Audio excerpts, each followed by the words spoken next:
Hi everyone, today we are going to be talking about leaf propagation, which I think is one of the most fun things about growing succulents. About 2 months ago, I found these plants on clearance. They were pretty bad condition. Some of them were rotting, some of them were all dried out, but I tried to bring them back to life and I was able to get a large number of leaves for propagation. So you can see I set out a bunch of them. The first 2 rows were leaves that I did not think were going to survive at all, but I figured let me lay them out. And then the bottom row that you're looking at now were leaves that I thought had a chance, but you could see 2 weeks later many of those had dried out and only a few started shooting out roots. So when I got rid of all the dead ones, this is what we were left with. So I think it's 8 leaves that had any sorts of roots and were still in decent condition potentially to grow a baby plant.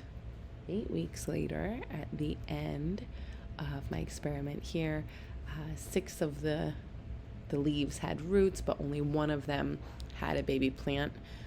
So really, we only ended up with 1 plant out of all of those leaves.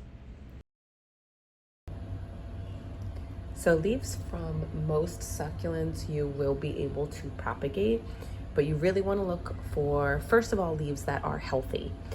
So as you noticed in the experiment, any leaves that were kind of squishy or they looked a little dry or they had any markings on them were unhealthy leaves and they did not propagate. So you really want to find ones that are healthy, ones that are firm. Usually the fattest leaves are the ones that do the best. I have found, but really it could be any type of plant. Thin leaves are a little bit more difficult. It's not impossible to propagate from a thin leaf. Let me see if I have any thin leaves in here to show you as an example. This is a small, even echeveria leaf that is totally dried up, but now hopefully these will grow on their own.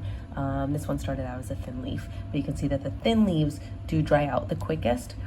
So if they're able to create a baby plant, great. But if they're not, you can see this one next to it. Also, I'll show you this one. So this one is drying out. Actually, did it make a baby plant? No, not quite.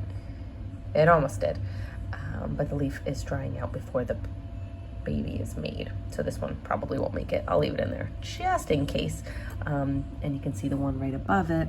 It's the same case. So those were 3 of the same leaves. 2 of them were able to make babies, but even that one on the top there probably won't make it because I don't think it has enough root to go along with it. So there's less of a chance for the thinner leaves because they don't have as much for the babies to work with. So the fatter leaves are really your best options. I love, this one hardly has any roots, but you can see how good this baby is. So these really chubby leaves. Oh, there is my son. Really do work well. You can see another one here. And this is another really nice one. And even, so when we're looking at sedum, I know a lot of the sedum have thin leaves. It might be a little bit more difficult, but many of my sedum, let's see if I can find some of the smaller leaves here. I don't even want to pick them up, but you can see some in the middle right there. Of course, I just knocked some stuff on them. One has a little plant like growing, and the other has some roots on it. You can see here too in the middle some roots growing for these. Here also, we can see some jelly beans. Those ones grow really well actually, because they are. Here's another one, chubby. So that helps. And another one right there.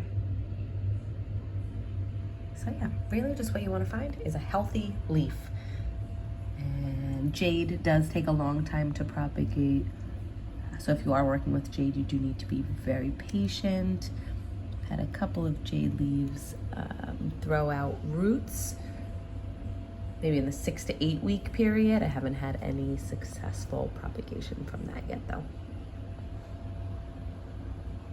But yeah, sitting them on soil has seemed to be the most successful way to propagate. adding some cinnamon to the ends of them when you do begin the propagation process seems to work the best. So I would suggest that when you are trying to make your plates. Subscribe to learn more with us.